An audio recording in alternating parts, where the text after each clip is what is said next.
Sierra taking off runway 17 straight out departure. And welcome to this first inaugural Off the Beaten Flight Path trip in Microsoft Flight Simulator 2020. What I thought I would do with this hopeful series is record some video of places I've been or places that I would like to visit, and do either some narration verbally or subtitles, and we'll describe what we're seeing as we fly along, give you a little bit of a history tour as we go and sightseeing. And so here we are in beautiful Tooele Valley, Utah, in the north central part of the state. We're west about 25 miles, 30 miles from Salt Lake City. And we are taking off from Bolinder Field, KTVY in Tooele. Well, actually north of Tooele, about 10 miles, by the town of Erda and Stansbury Park.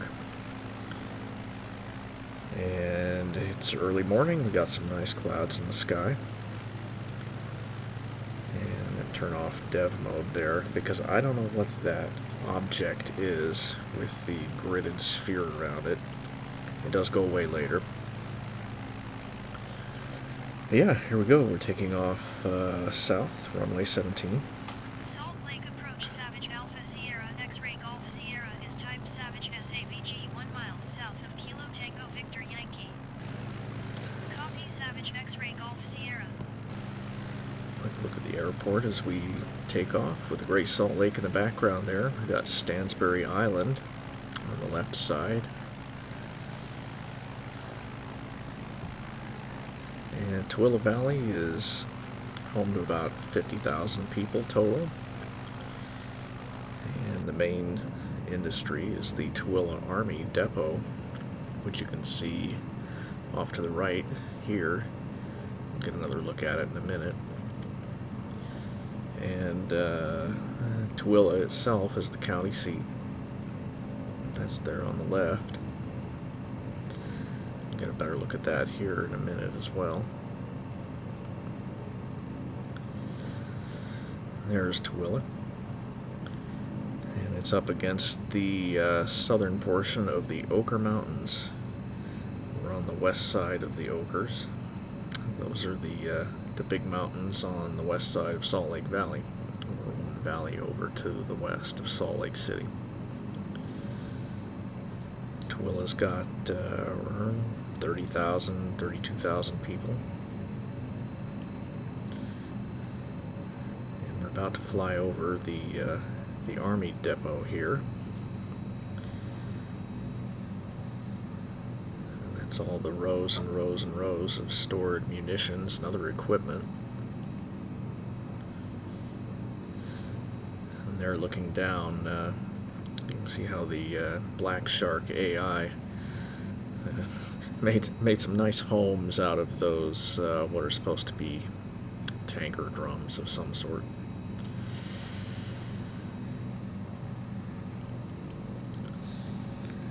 And so the trip today, we are going to be flying south out of Tooele Valley into Rush Valley, coming up here, and then we're going to eventually follow the old Pony Express route that came through western Utah out through the desert,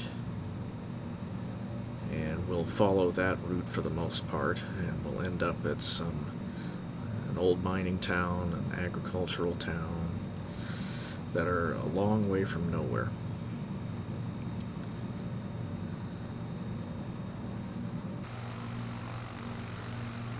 As we head south here, there's a nice view of the entire valley, with the depot on the left.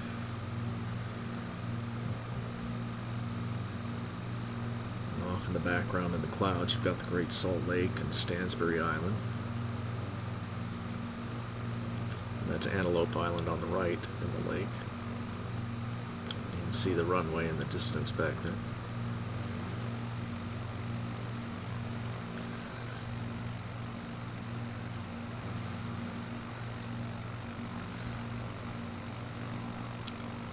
the little town we're coming across now is named Stockton. And that is an LDS church building there on the, just heading off the bottom of the screen there.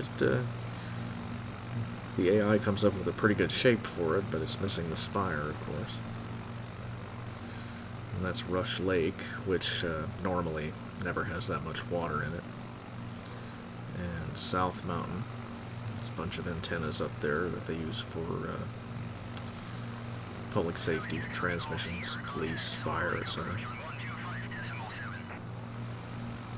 125.7 for Savage X-Ray Golf Sierra. Salt Lake approach Savage Alpha Sierra X-Ray Golf Sierra 7,700 feet. Savage Alpha Sierra X-Ray Golf Sierra Salt Lake approach continuous planned. Altimeter 29.92. And as we head out here, we're primarily following Highway 36, Utah Highway 36. And that's sort of the town of Rush Valley, part of it.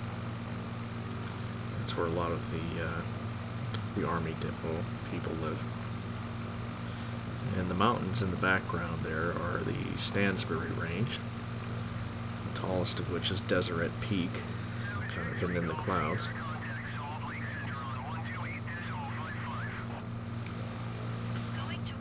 If anybody knows what that gray orb is, let me know, because I thought it was something to do with the developer mode, and I turned that off. But as you can see, it's in front of the plane or behind the plane, both. It eventually just seemed to go away.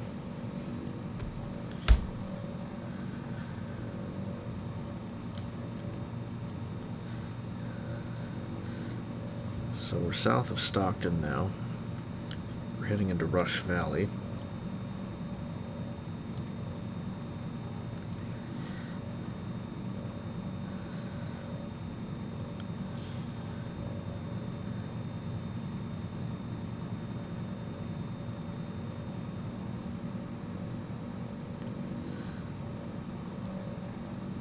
There were a bunch of old ghost towns out in this area, over by the mountains at least. They were a lot of the mining towns in the Tintic Mountains and the southern portion of the Ochres. And that right there is another portion of the Army depot. That's where the Deseret Chemical Weapons Incinerator was. That was in operation, destroying the stockpiles of chemical weapons for about 20 years. And it completed its work, I believe, in 2012 or 2013, and it's been torn down. Tooele County has often been described as something of the state's dumping ground for everything that all the nicer localities didn't want.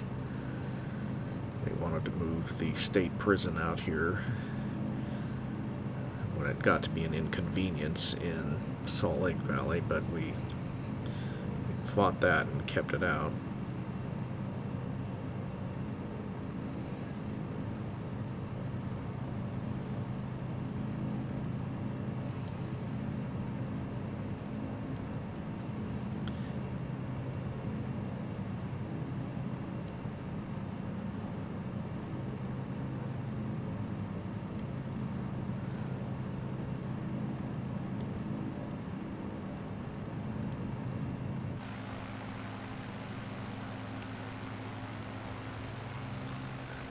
So we're following Highway 36, as I said, and that's the pretty busy railroad track. The Union Pacific Railroad runs along there, and it has a lot of tracks that go all the way southwards out of the state over to the coast in California.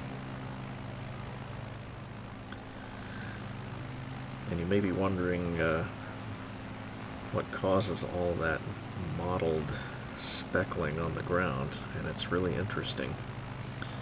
If you have any guesses, leave them in the comments, and eventually I'll post the answer. If you live out here, you might know.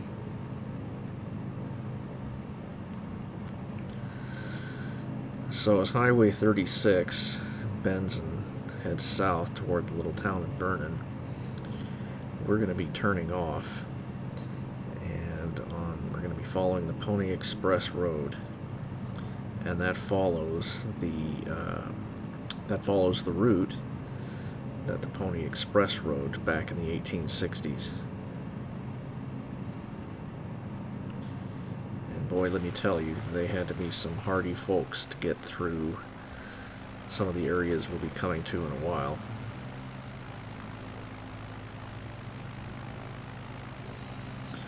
So we're going to be following that dirt road, and that pass where the road enters is simply called Lookout Pass. Clever, weren't they?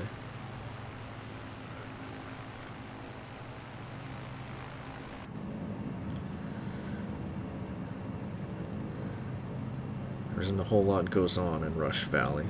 Some farming.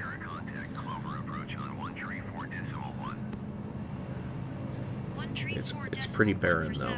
A few ranches here and there. Over approach Savage Alpha Sierra X-ray Golf Sierra 8,100 feet. Savage Alpha Sierra X-ray Golf Sierra Clover approach continue as planned.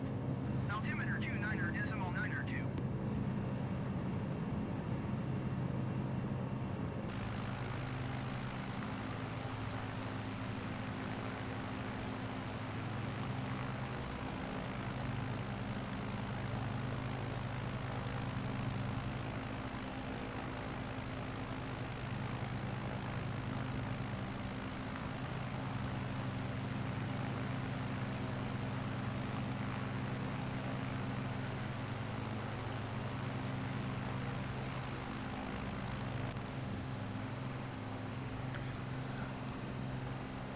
So I'll be speeding up time and slowing down quite a bit here because this was about a 3-hour total flight, or 4, and nobody wants to sit through that. But as we come to some interesting features here and there, we'll slow it back down.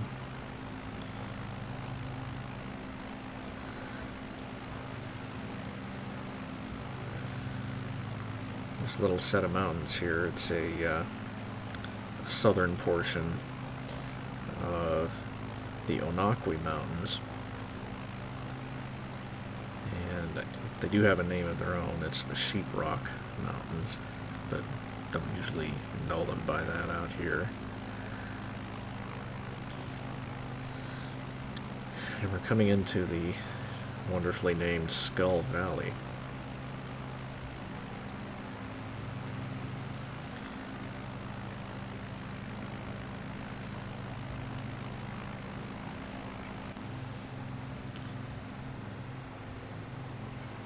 Those are the Davis Mountains on the right.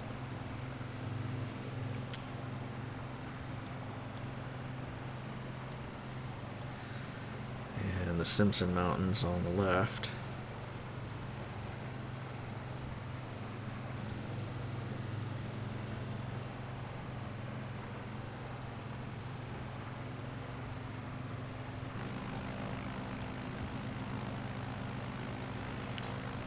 Some interesting geology through there. This used to be all part of Lake Bonneville back in prehistoric times, back during the Ice Age and soon thereafter.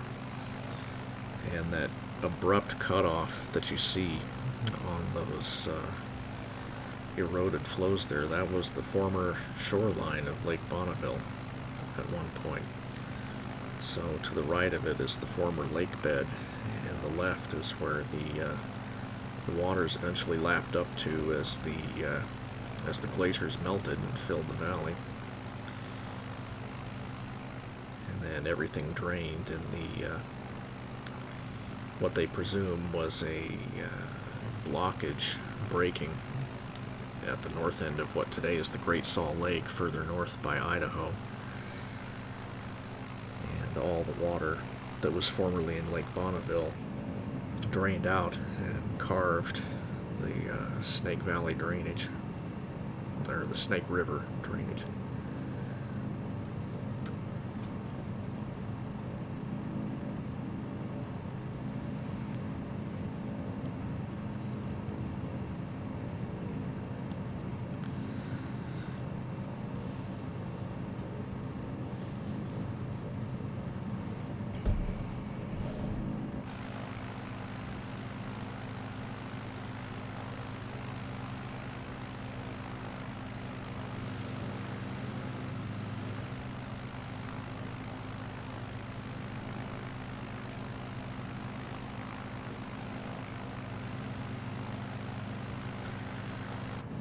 So continuing to follow the road here, we've got the Dugway Range, the mountains on the right, and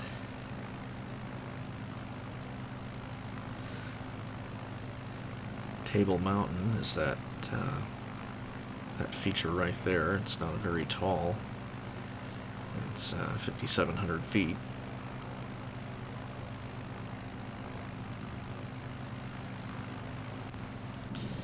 There was a Pony Express station right here. That was one of the landmarks that they stopped at.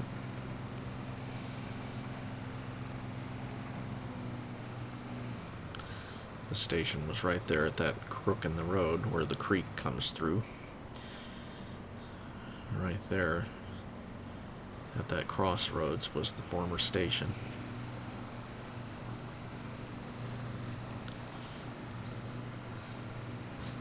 And as we continue to head west, this lake bed and the waters out here become more and more brackish.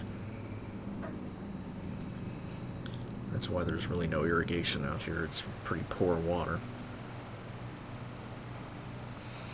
No towns were ever settled out here.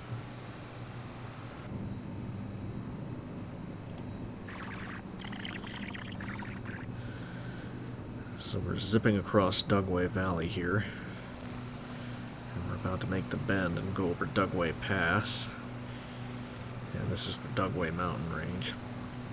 Got some nice coloration there.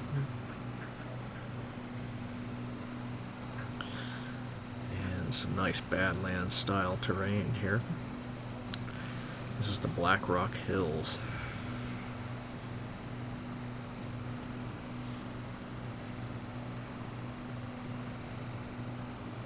Sort of circle around them. And the area we're crossing now is called Fish Springs Flat. That will be our first landing. Fish Springs is a wildlife refuge. There are people that live out here and work out here permanently, I believe. And it's a long trip to get supplies for them, because we're a good 70, 80 miles from anything resembling a store at this point.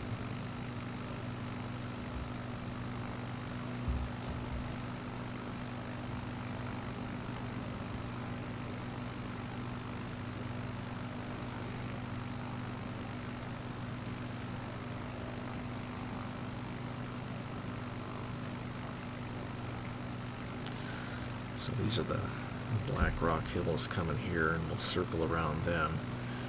Just faintly in the distance against the background mountains, which is the Fish Spring Mountain Range.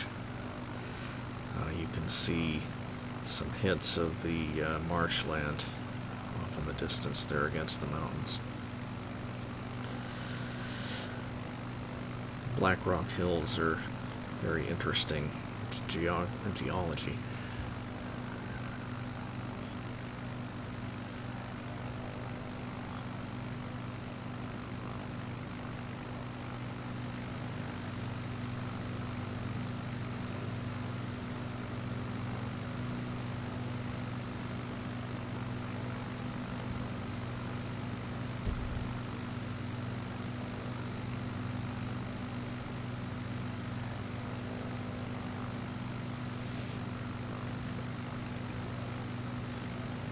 If you're not familiar with the Pony Express history, it's really an interesting thing to read up on.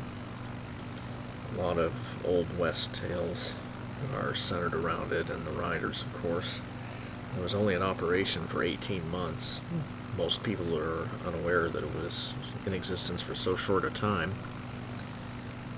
It was just basically financially unfeasible, and the Transcontinental Railroad made it superfluous. There was no reason to spend the money that it cost to ride packages across the plains and then across the desert like this when the train could do it. Not quite as fast, but certainly more securely and cheaply. If you know the history of Buffalo Bill Cody, he was one of the first riders that came across here, and there were more than 100, almost 100, 200 stations on the way across. Utah had, I believe, close to 30. And this was definitely one of the hardest parts of the trip. And Fish Springs here was a vital stop for resupply and rest. Because onward from here, you've got nothing but desert for a long way. And so there's no official airport here at Fish Springs, but I'm going to land anyway, just on a wide part of the road. So this will be our first landing, and I'll do this in several of the little towns out here in the desert. The next actual airport or runway we'll stop at is over in Goshute.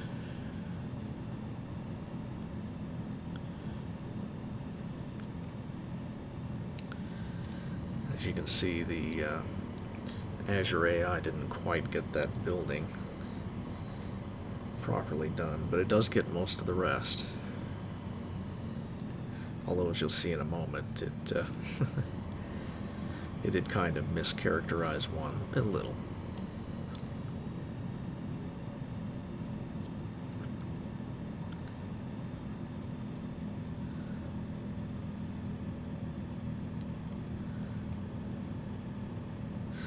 Actually, looking at the photo, that there may not be a building there. I beg your forgiveness, Azure. You were correct. That wasn't a building. That was just an interesting paved out or scraped out patch of earth.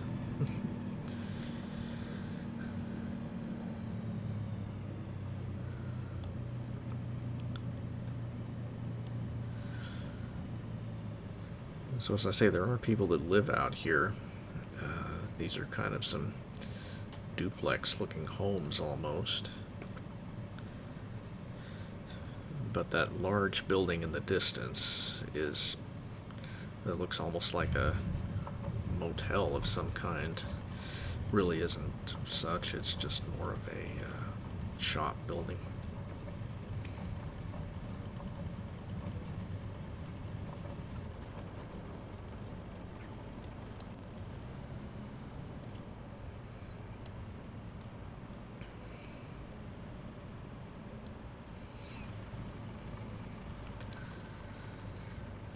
So as I was saying, this is a wildlife refuge, and in the springtime especially, there are just countless thousands of migrating water birds stop here and fill up with food, get a drink, and then head north. And whenever Bing Maps captured this image, it was pretty barren. But in the summertime especially, it's nice and green in early summer.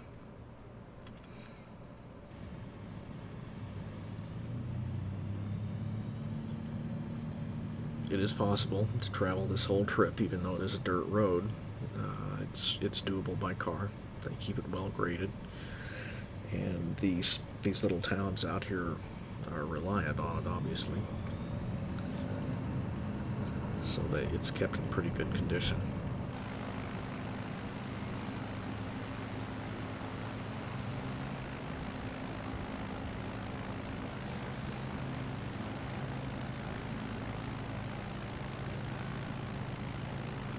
So we're taking off out of here. You've got the Fish Springs Range there. I don't know that nice peak there has a name. At least there's not one on the topographic map. Lots of former mines out here. As far as I understand, they mined lead out here, and there are some water rights out here for, I believe, mining interests.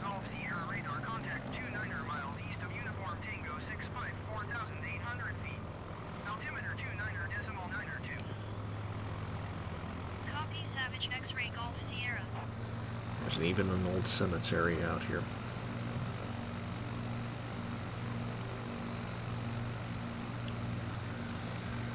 So we're heading mostly north out of Fish Springs here. We're going to come around the north end of the Fish Springs Range and then continue to follow the road.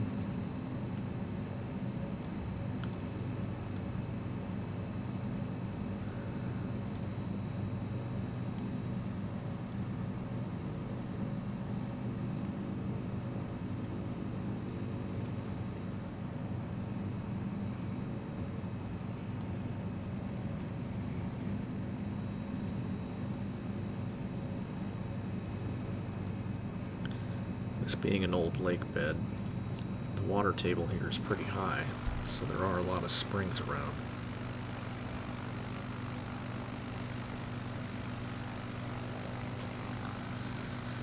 But water is definitely a concern out here, especially with cities like Las Vegas continuing to divert water from wherever and whenever they can. The underground aquifers through here all drain generally southwards and westwards into Nevada, and so it's a concern not to have them pulling off too much water, or else these springs could potentially dry up. So we'll do a bit of a weather change here and there as we fly along as well.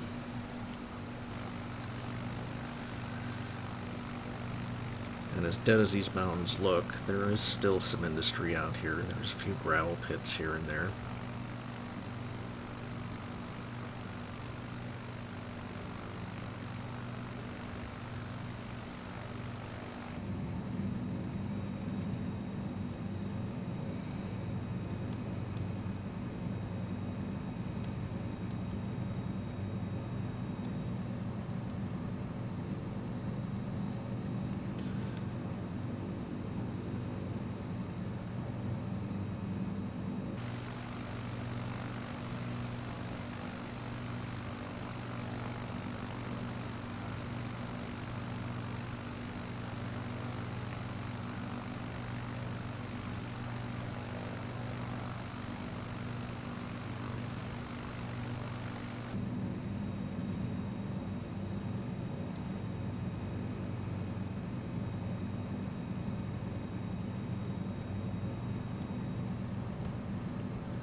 Past another little station, back there a ways, Boyd Station.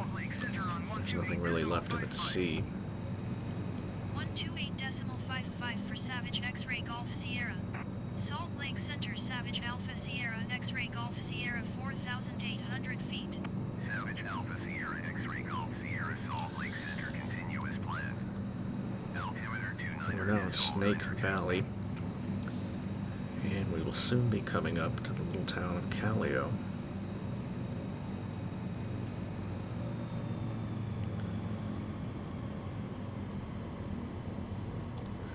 I'll look it up real quick. I can't remember if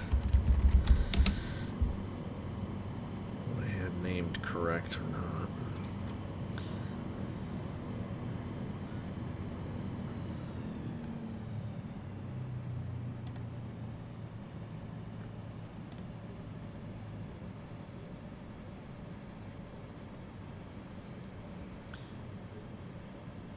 Well, Wikipedia that knows everything says that Callao was named for the town in Peru.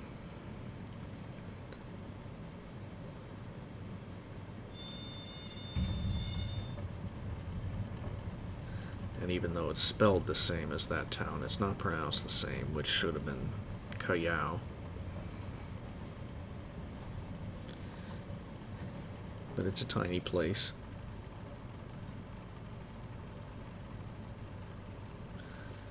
Spread out all over.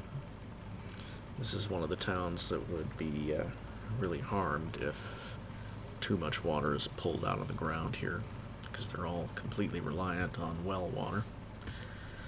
And the deeper they have to dig, the more power it takes to pump it out. And if it gets too expensive, then the farms become unviable.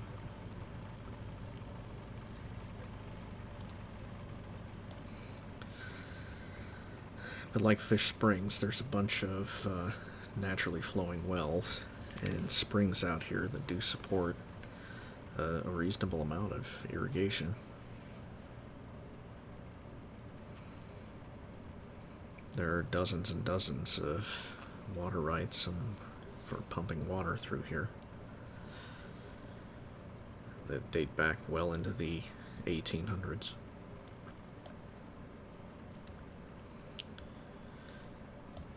And the mountains in the background are the Deep Creek Range.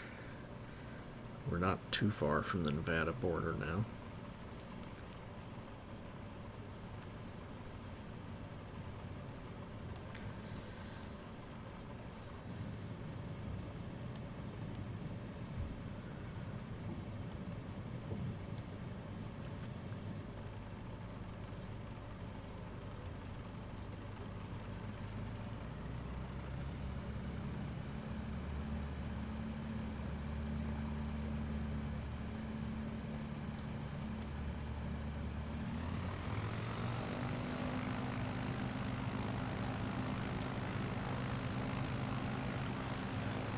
Weave our way through these trees and get up out of here.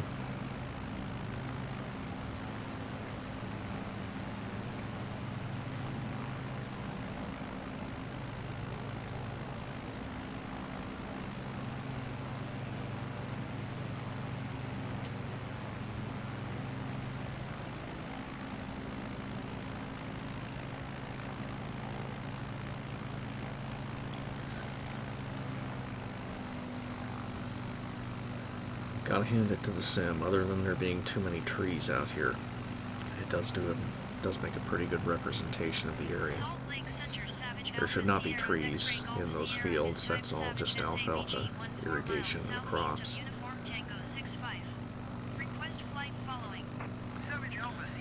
But Callao is something of an oasis after so many miles of nothing.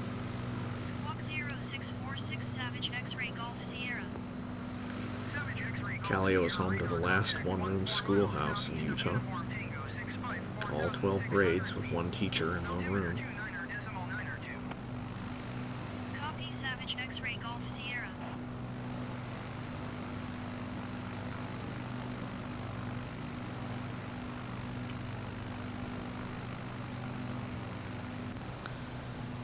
I do make a slight error in navigation here. I did not realize at the time I flew this that the Pony Express route turns off right here. I thought it continued on straight. So even though the road we follow stays the same, we're now on the Gold Hill Road. That's the next little town we'll be coming to. It's now completely a ghost town, except for a couple or three inhabited homes.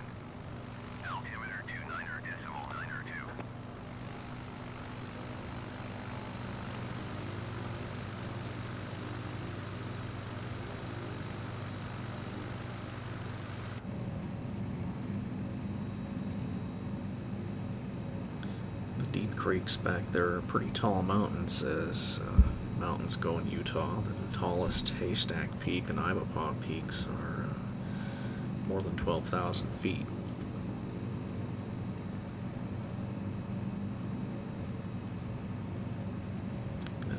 Clear off some of these clouds so we can have a nice sunny trip out here. There's some interesting colorations in the rocks.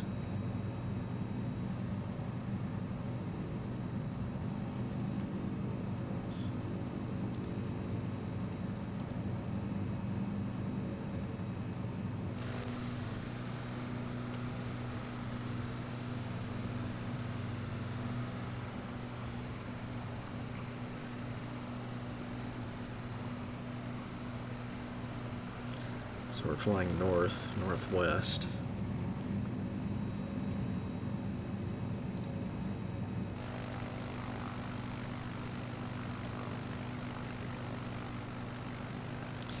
And even out here, things aren't completely empty and dead.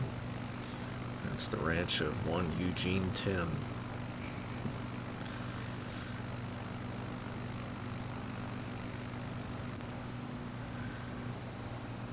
And it's just so amazing that you can fly over this and see somebody's distant remote ranch, correct with all its buildings. I gotta hand it to Asobo. This is really enjoyable, just to fly and enjoy the scenery out, even in the middle of nowhere.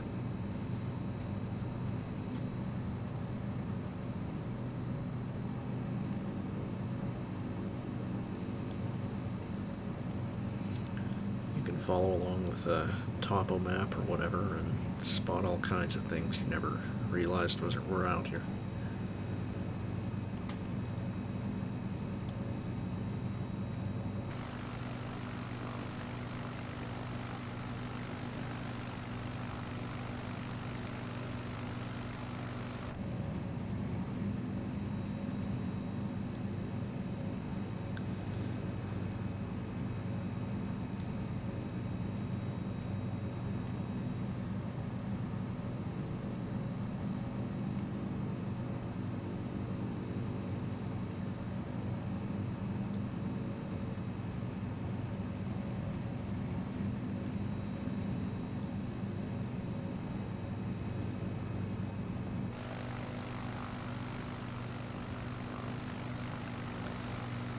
Taller mountains in the background there as we're flying along the road, and we're crossing Rodenhouse Wash right now.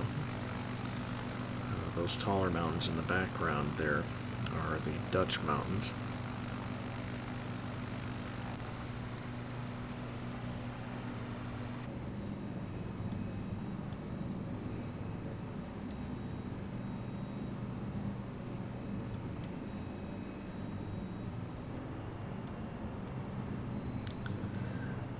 Come through these mountains here.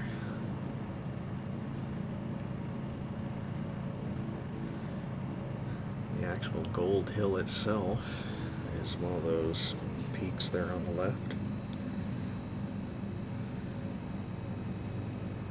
Again, several old mines out here, scattered all over.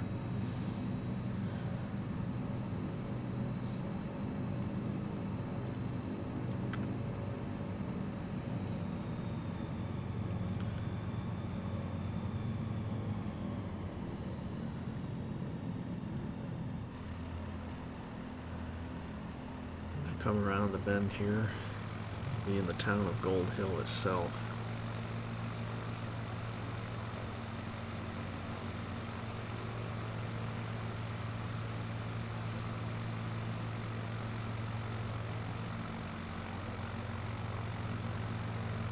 This is one of the better ghost towns in Utah.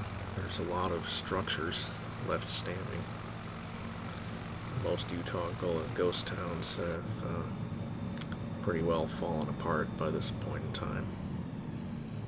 Either completely plundered and stripped by people taking old wood, or running through with metal detectors and whatnot.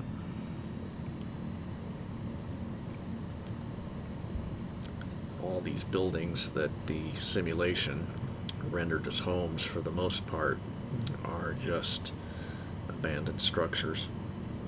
Many of them dating back decades.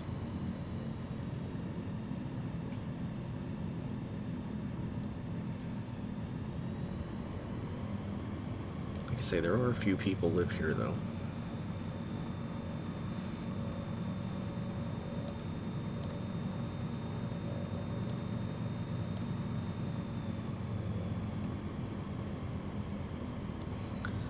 Still some active mining interests.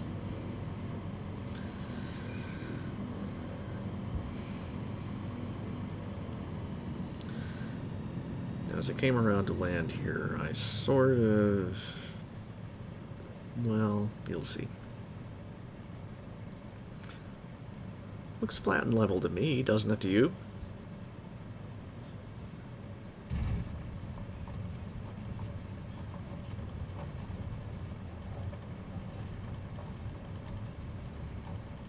Yeah, not so much.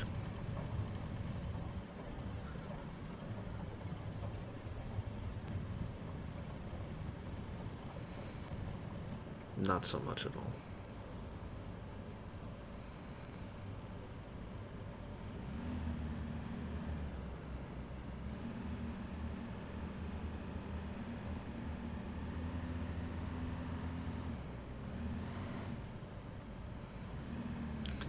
that red car gets around, let me tell you.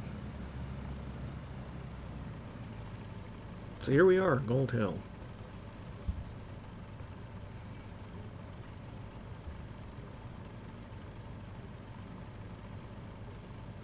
Maniac. And here he comes again. He's a menace. The Gold Hill definitely has that dramatic setting. And you can envision in your mind a time back 100 years ago when this was an active going thing. And rail lines out here, and it's all gone now, just fading into history.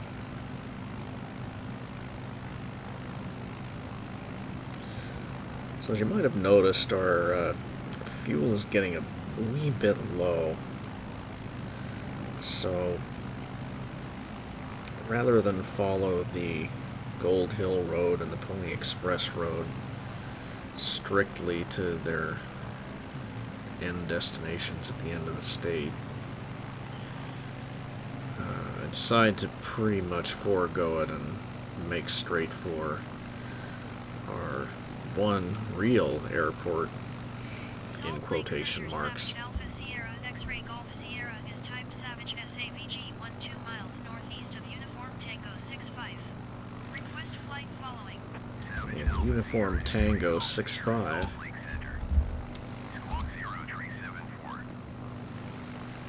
Squawk 0 Tree 74 Savage X-ray Golf Sierra. Blah, blah, blah, blah, blah.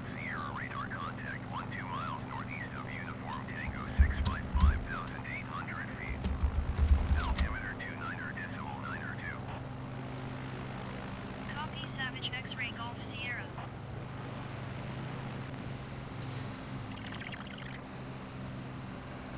Yeah, all that. It's the Goshute landing strip. I won't quite dignify it by calling it an airport.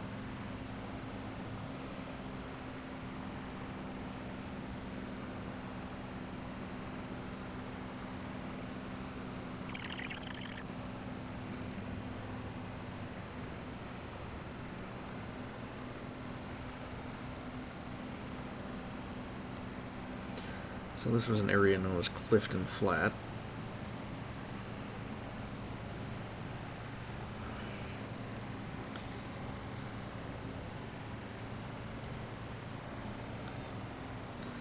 And we're going to head over just the north end of the deep creeks here.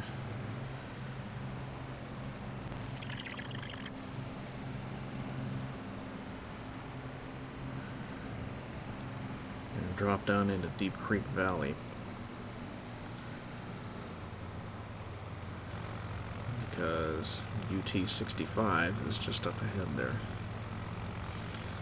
3,500 foot asphalt strip, plenty of room. No lighting, no tower, of course. It's just a sort of maintained landing strip.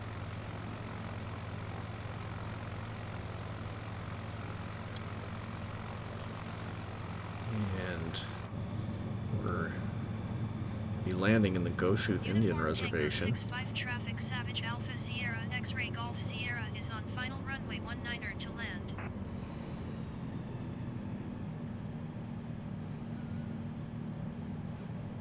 And as you can tell from the green, there's a lot of springs and irrigation out here. There's no rivers whatsoever. This is again just an effect of being the former lake bed of Lake Bonneville.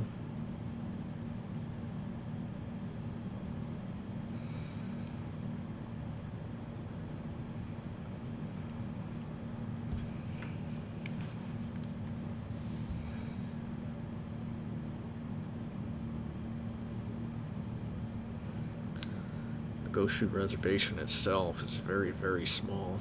In fact, you can see the entire reservation right here. Uniform Tango In front of us. 65 traffic Savage Alpha Sierra X-ray Golf Sierra is on final runway 19er to land.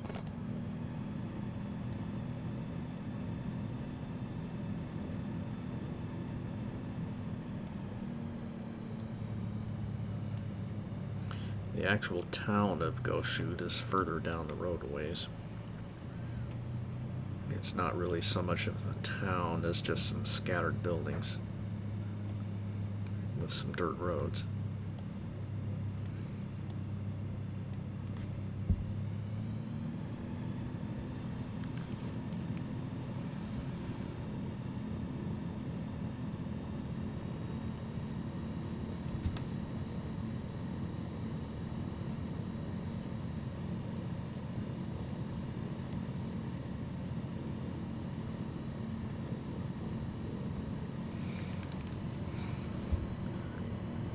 The road out here is paved, but the only way to get here on paved roads is by cutting from Wendover down through Nevada and coming back into Utah by the town of Ibapah.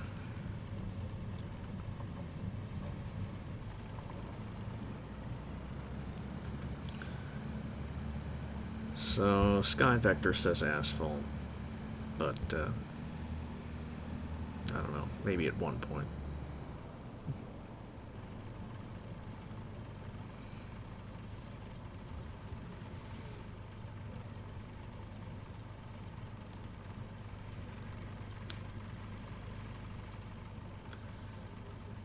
This is another one of those instances where Azure gets the building placement correct, but the type is a little bit off. That's a fire station in the background, that double peaked roof, which isn't really.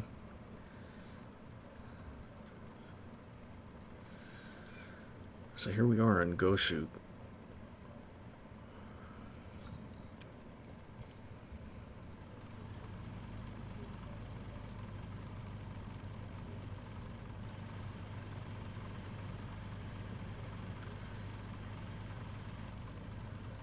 So that's pretty much the tour out to the West Desert.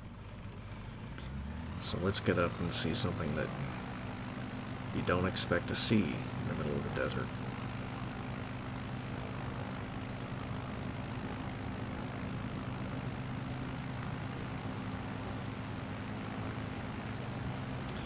Yeah, those two buildings with the numerous chimneys is really a fire station. Uniform Tango 65 traffic Savage Alpha Sierra X-Ray Golf Sierra 1 miles south 5,500 feet inbound to land runway 19er.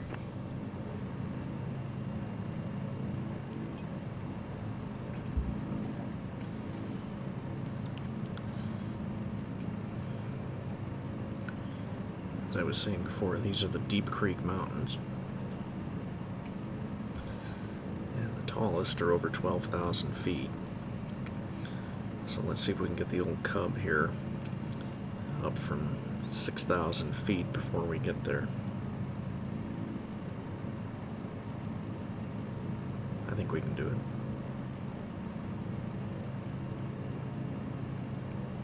Especially if we speed up time a little.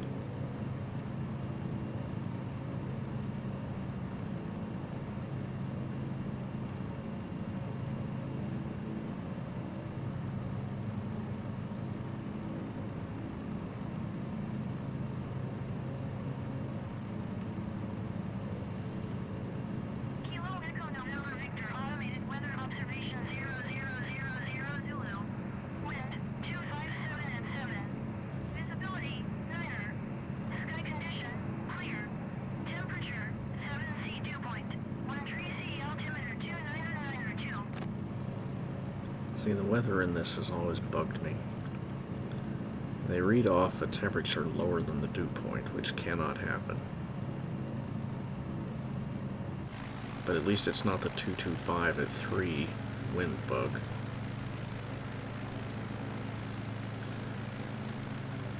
So there we are leaving Goshute. That's mostly Nevada you see in the background. The Utah state border with Nevada is just a few miles west of Goshute.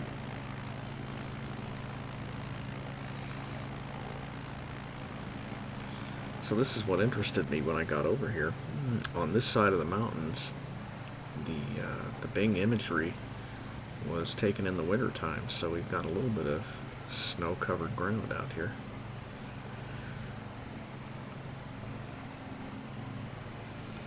Just like I was saying, we got to get up to 12,000 feet if we want Silliness to ensue, as I was going to name segments of these flights after we accomplish the main portion of the trip. We'll have some fun for the rest of it.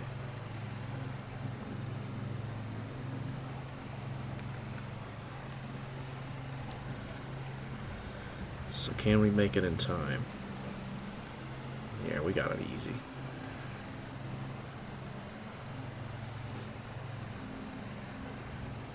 First peak ahead is Haystack Peak.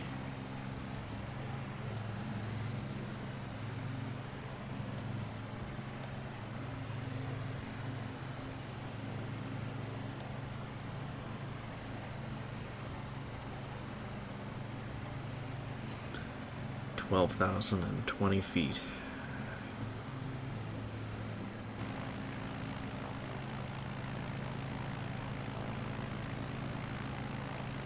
Now the question is, can we land up there?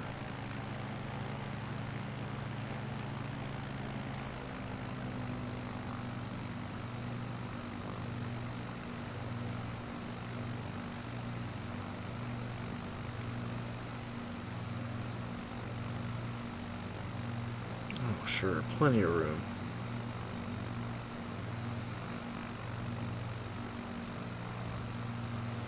Oh, I beg your pardon. This is Haystack. The last was where there was a survey marker left. Ibapah azimuth, 11,987. This is Haystack Peak.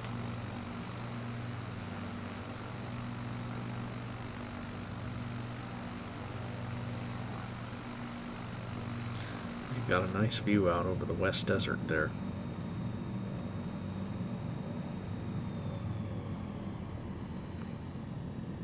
Man, this sim is beautiful at times. Well, a lot of the time. All the time.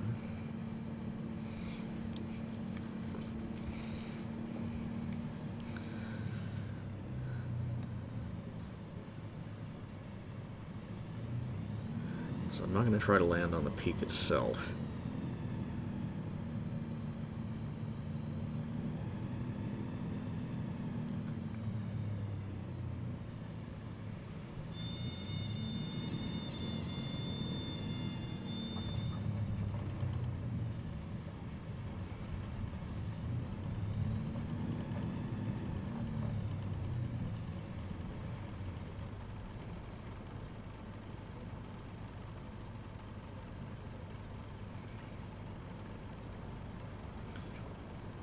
I think even I could hike the rest of the way up to there.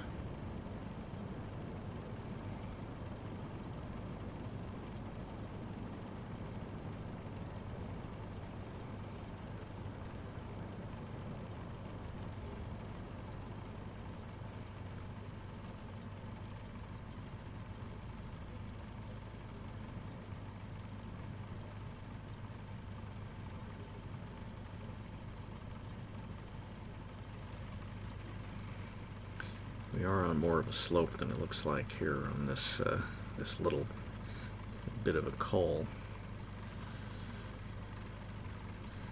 The background elevation there is 11,600, so it's about a 400-foot descent.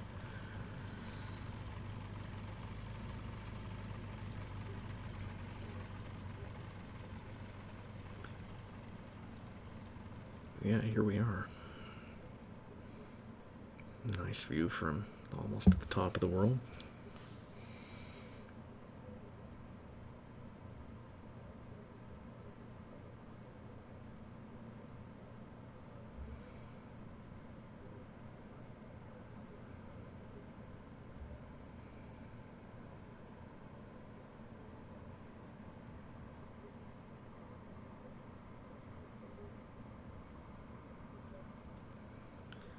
A very small fly on the back of a very large mountain.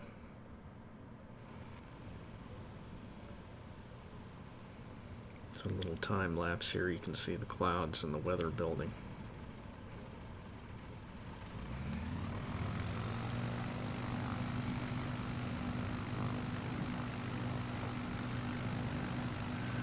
I was going to try to roll us up right onto the peak, but it just becomes too steep.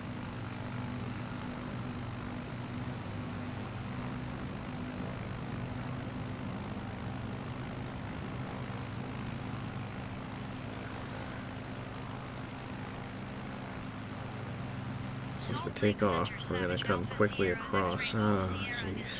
Blah, blah, blah, blah, blah. Request flight following.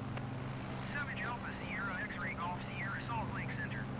Squawk 0367. Squawk 0367 Savage X-Ray Golf Sierra. Savage X-Ray Golf Sierra radar contact 11 miles south of Uniform Tango 65 11,600 feet. Altimeter 29.92. Copy Savage X-Ray Golf Sierra. I get tired of running the radios manually, so I turned it over to the AI. Next time I will turn it off.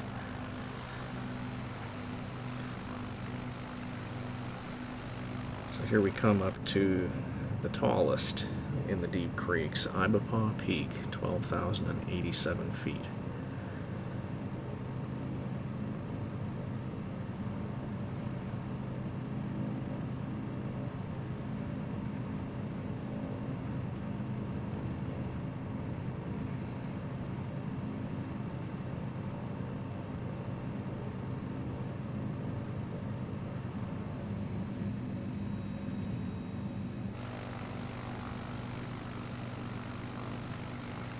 Scouting around, seeing where we can land. Looks like a flat enough and straight enough area there.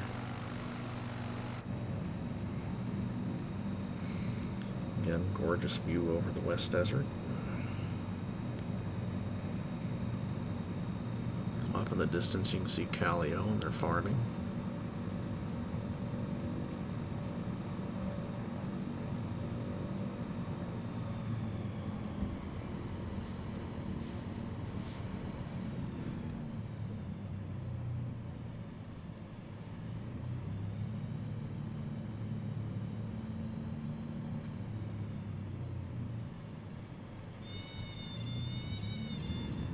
A little bit harder touchdown that time, but here we are.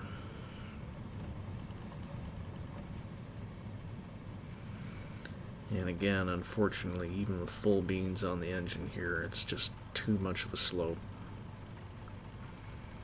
The camera's a little bit deceiving.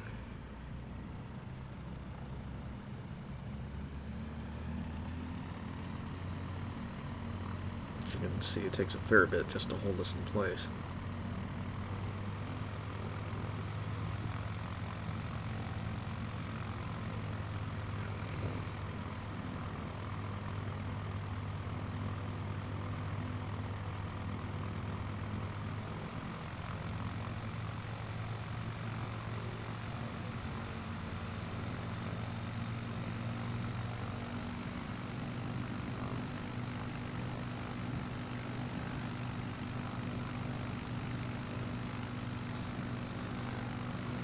It's just at 12,000 feet with such thin air, even at full power, we couldn't roll it up and get over the friction.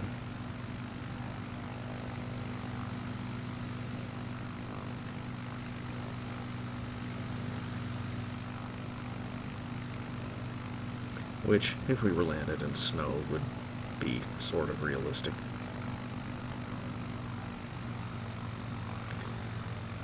I don't know, I guess the Azure AI and Black Shark recognize this when you're on snow or on a white surface, and it looks pretty legit to me. It's not grass and weeds.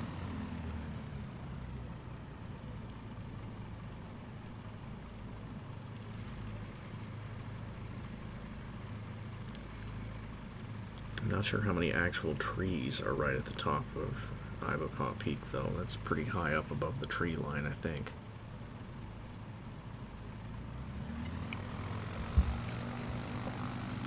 There may be some, though.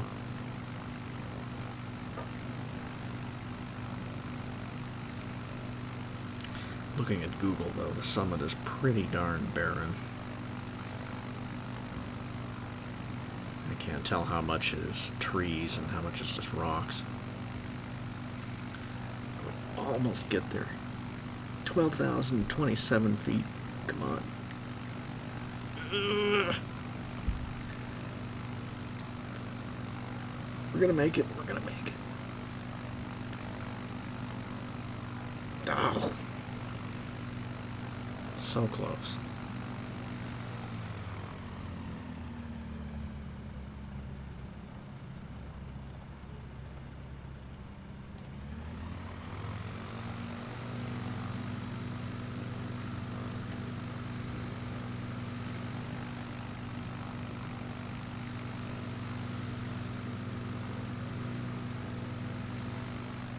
I think maybe if we get a longer run at it. No, I've already messed that up.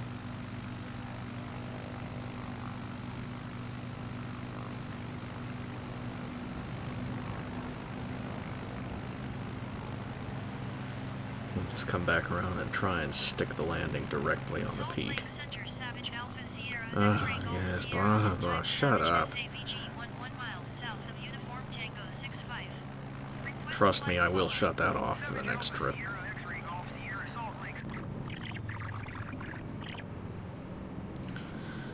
I didn't quite get enough altitude the first time. So here we come. Can we do it? Can we no, just stop. Ugh. No, not quite.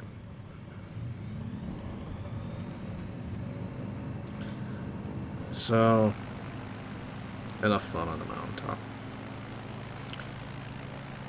Salt Lake Center Savage Alpha Sierra X-Ray Golf Sierra is type Savage SAVG 11 miles south of Uniform Tango 65. Request flight following. Savage Alpha Sierra X-Ray Golf Sierra Salt Lake Center. Squawk One more 627 pass. X-Ray. One more. Can we do it? Squawk 627 Getting frustrated and desperate now. Savage X-Ray Golf Sierra radar contact 11 miles south of Uniform Tango 65, 11,900 feet. It's hopeless, but we're gonna try anyway.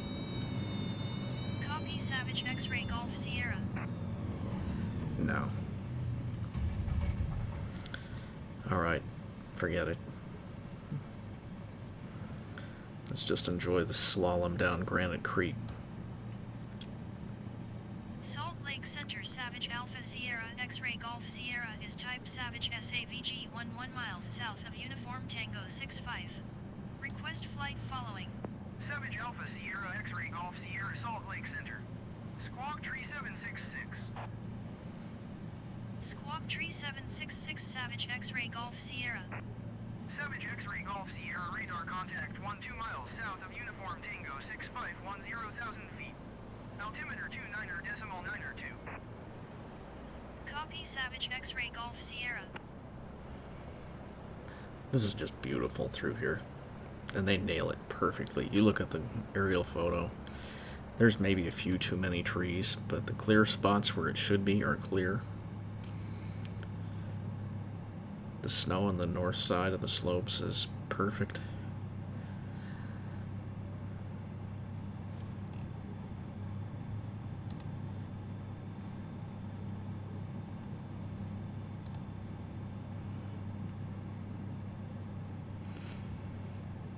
As we get down here, you'll see a four-wheel drive track that comes up through this valley, I guess you'd call it.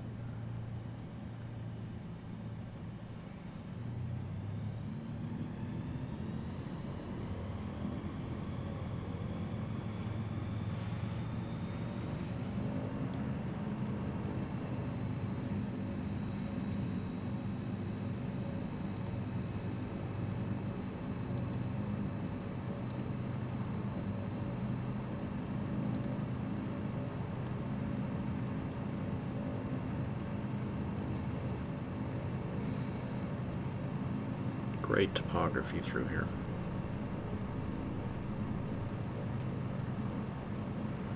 This area doesn't seem to have a name, but if I was going to call it anything, I'd call it the Needles or something. There's the road coming up into here. There are a few mines that have surface rights out here, water rights. So there is activity clear out here.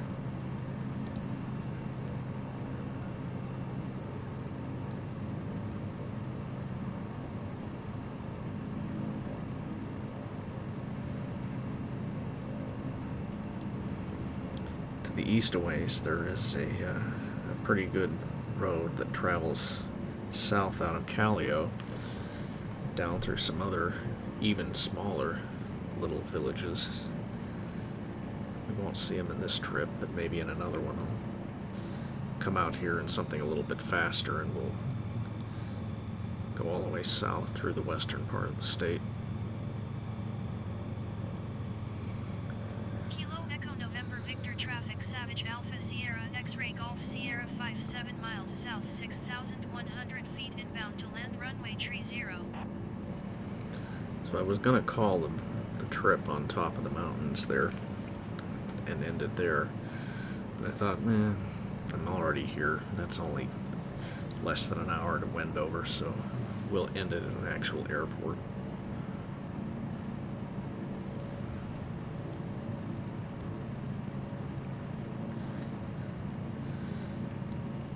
So there's some, like I say, great topography all through here. These white rocks are quite interesting.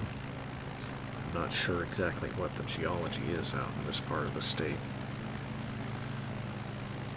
But this lower portion of the deep creeks is really interesting geologically.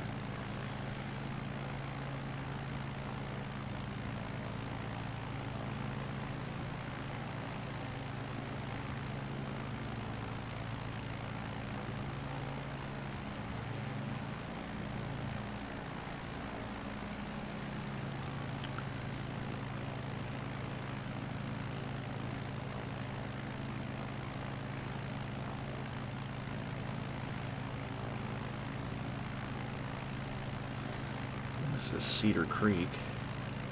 It cuts down through this, through these formations right here.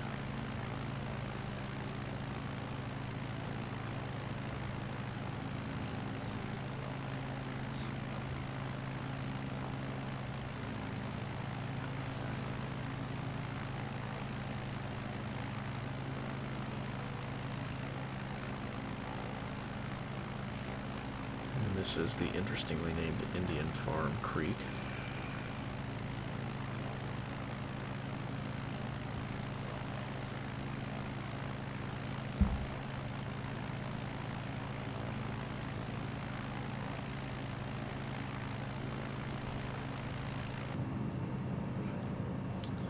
So since we got a ways to go and not a lot to see en route, I fiddled around with the weather slider, as you can probably tell, get some storms going on here.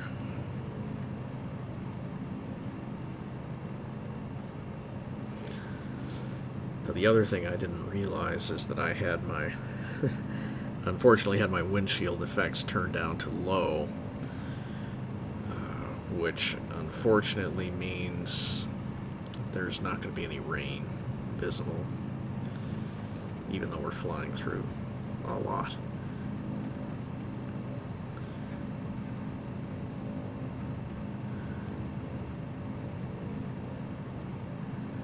I tell you though, this is some of the most amazing, one of the most amazing flight experiences I've ever done. Cranking the weather up to really ugly in a small plane with no artificial horizon. You'll see here in a bit that it is a very disorienting experience. And I do pop up the VFR map, which is a bit of a cheat.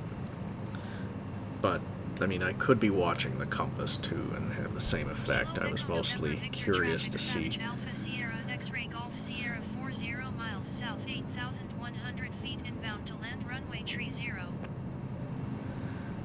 get into the thick of this storm, you will see how dangerous it really can be.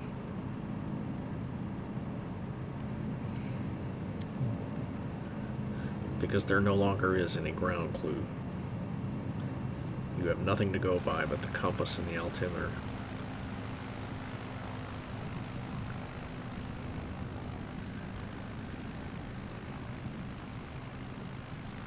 But man, that is so realistic looking.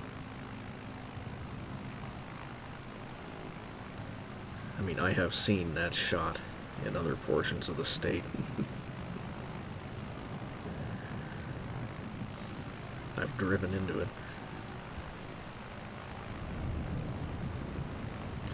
Get the thunder rolling.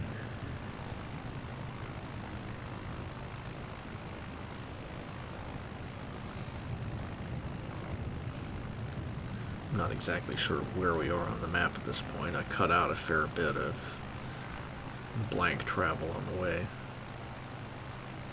So I'm going to find it.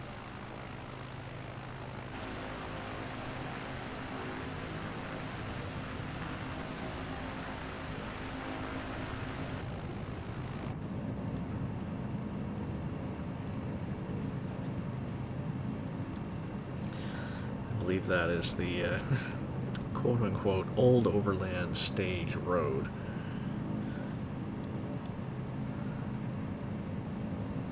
We're coming along the eastern slope of the deep creeks.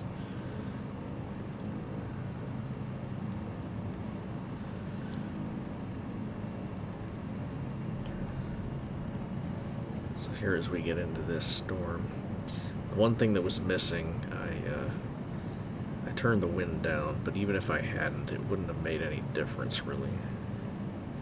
This is about as bad as the turbulence gets, and that was something that was a little disappointing. I was really hoping to get lurched around a lot more than this.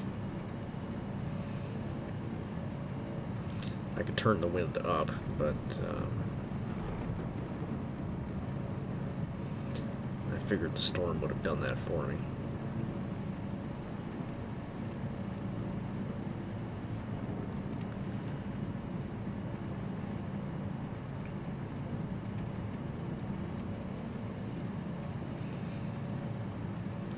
So you can hear the rain, you just can't really see it.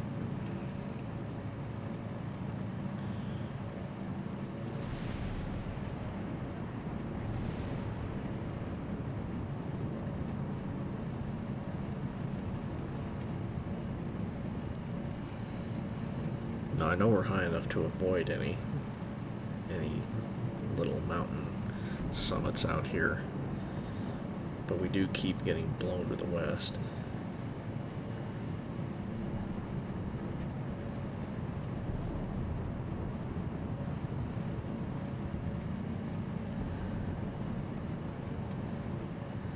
There's very little to nothing to tell you your attitude.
November Victor Automated Weather Observation 2300 Zulu.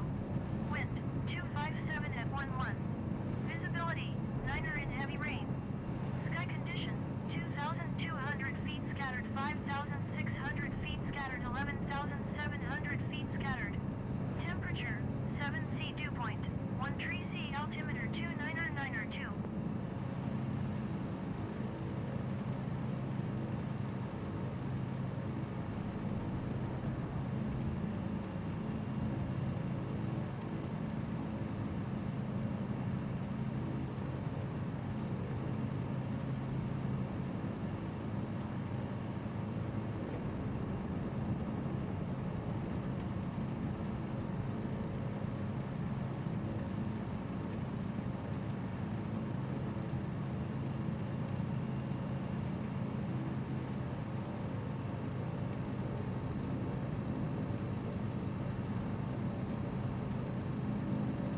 just a little bit of a break here. Isn't that awesome looking?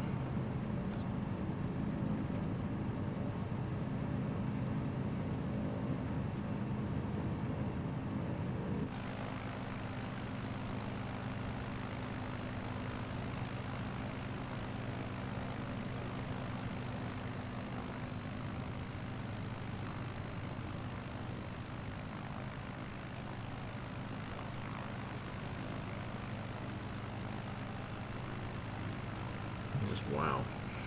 Got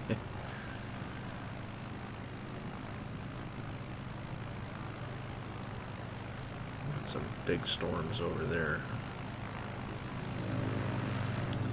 I don't know, those have never quite looked right to me. They're just a little bit too modeled and too, as Mozart or Salieri would say, too many notes.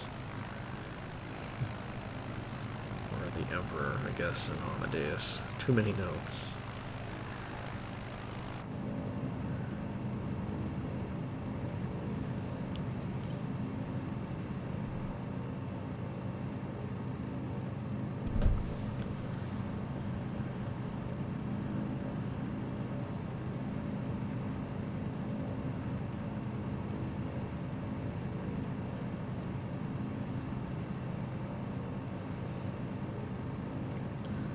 So I honestly don't remember if I dialed the storms back just a bit before we get to Wendover or not. I'm recording this a few days after I flew it, and I landed at 5 in the morning, so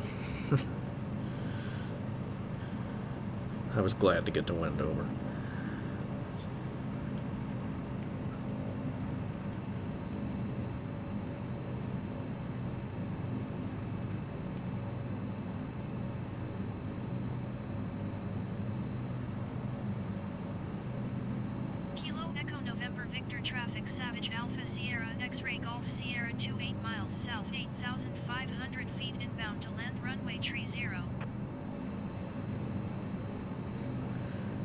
Problem I've noticed, and I think it's because I have the AI controlling the radio, is that it won't tune the ATIS and hold it. Sometimes you can get away with using COM2, which I think I do here, but I don't know if that's supposed to behave like that or not.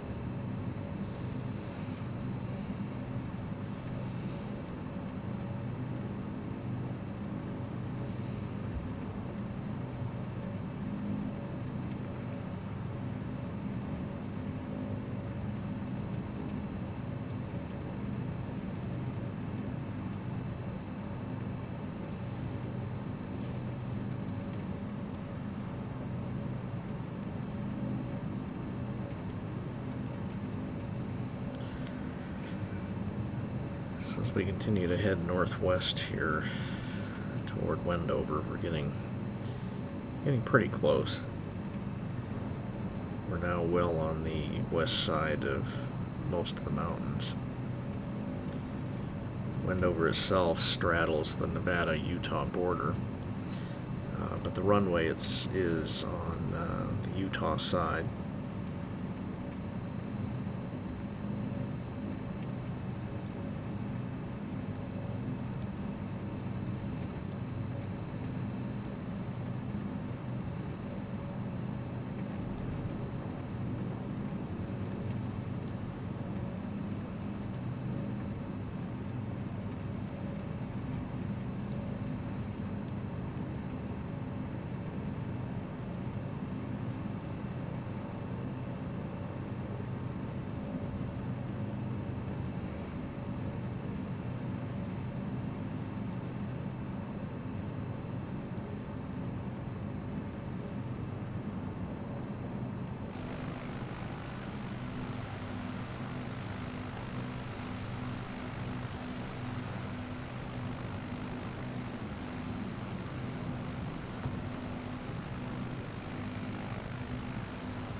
Not a good day for VFR flying.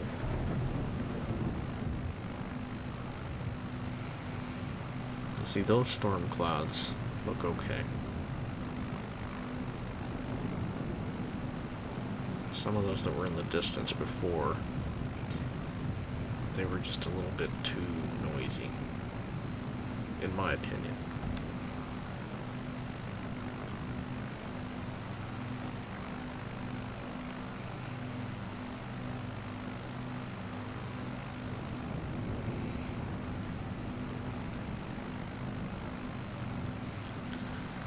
So that feature you see on the ground ahead of us are giant salt evaporation ponds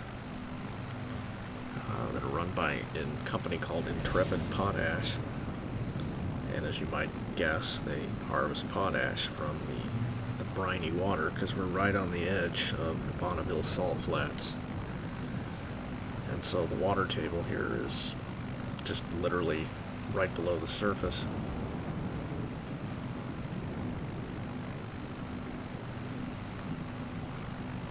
They pump it out onto these enormous flats.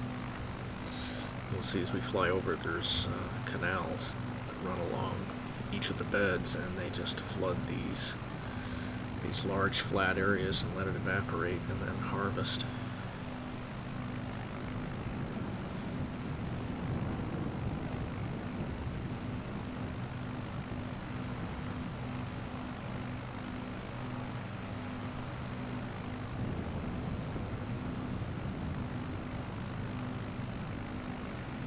The wind a little bit more interesting for landing there.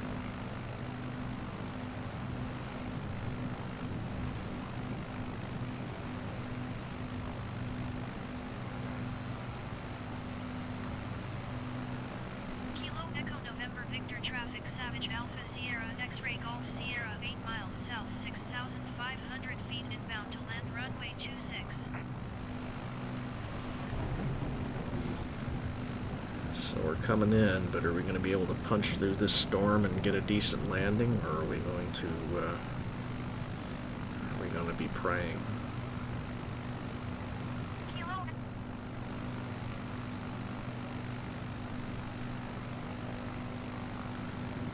This is what usually happens. You get the weather text, but not the weather voice.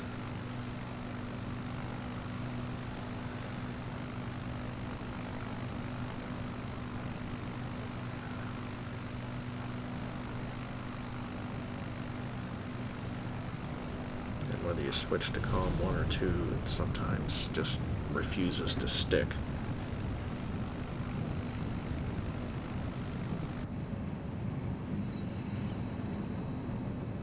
So yeah, here's these brine ponds that sometimes get some very interesting coloration, depending on what minerals are in the water they're pulling out.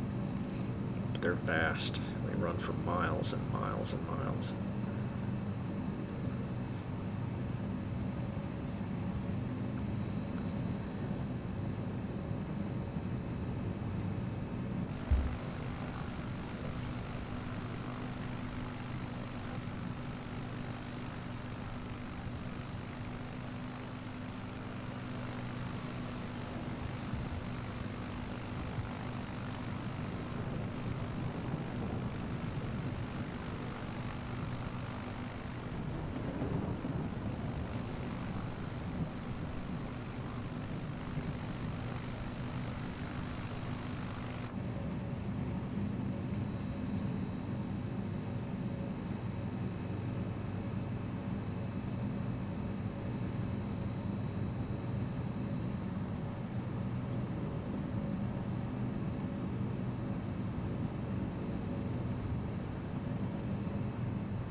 We haven't hit I-80 yet, so I know we're not too far north.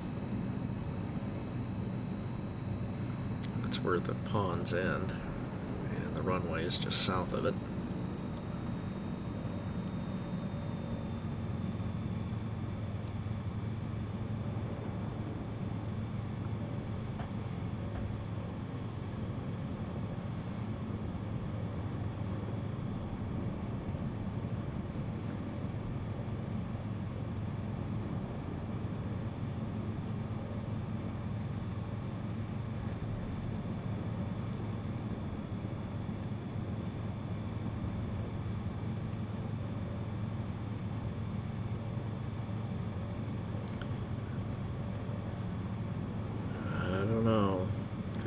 bit tricky here.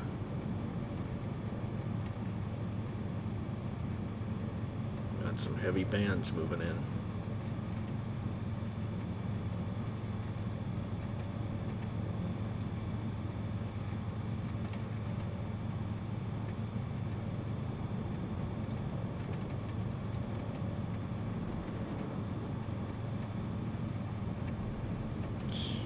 We're not cheating.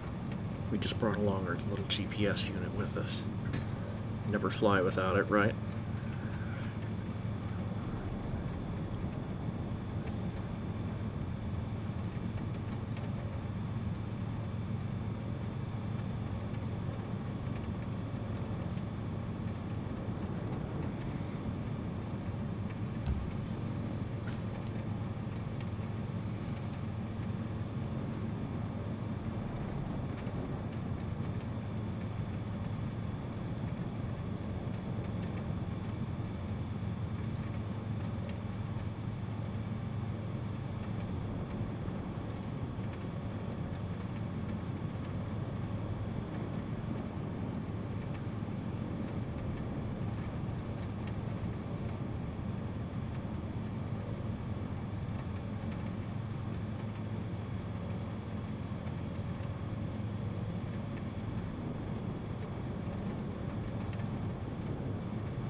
What's that? It's the sun.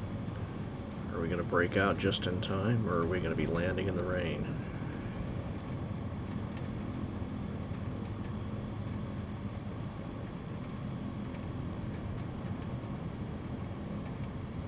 Would you believe it? Look up ahead. Kilo Echo November Victor traffic Savage Alpha Sierra X-Ray Golf Sierra is on final runway 26 to land.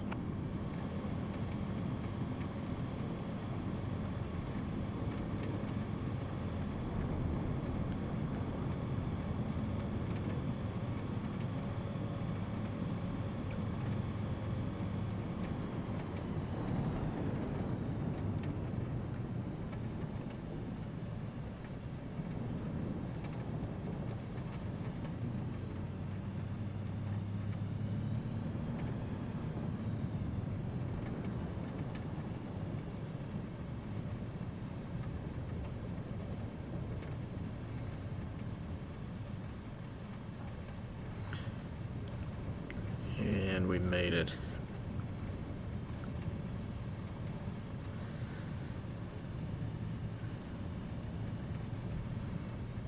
Now, although this today is has some civilian usage, this was formerly the Wendover Air Force Auxiliary Field. In case you were wondering why such a vast airport out in the middle of nowhere exists.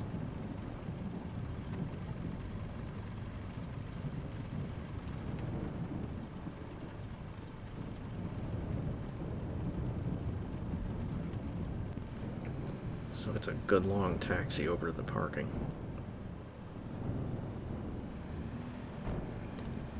This is sped up 10 times.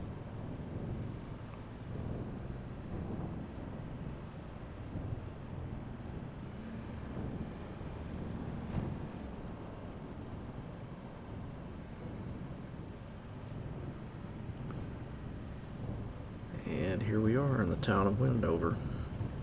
Wendover, Utah. All the good times are over on the Nevada side, of course.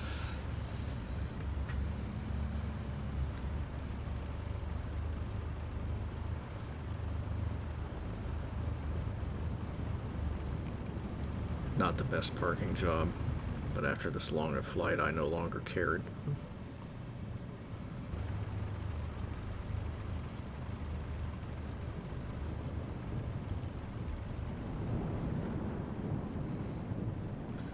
So here's a quick look at Wendover. You've got the casinos on the left, the Utah town side on the right. Just a little over an hour and a half from Salt Lake City, or less.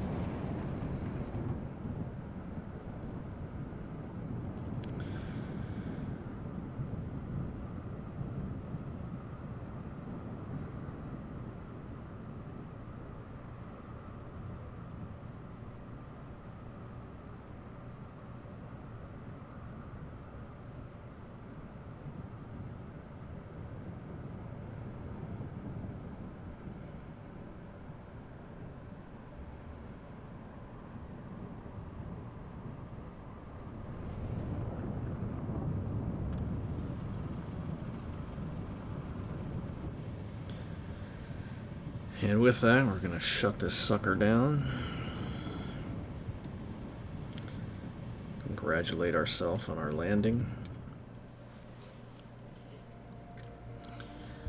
And call this trip done. Thank you for joining me and listening and skipping around, I hope.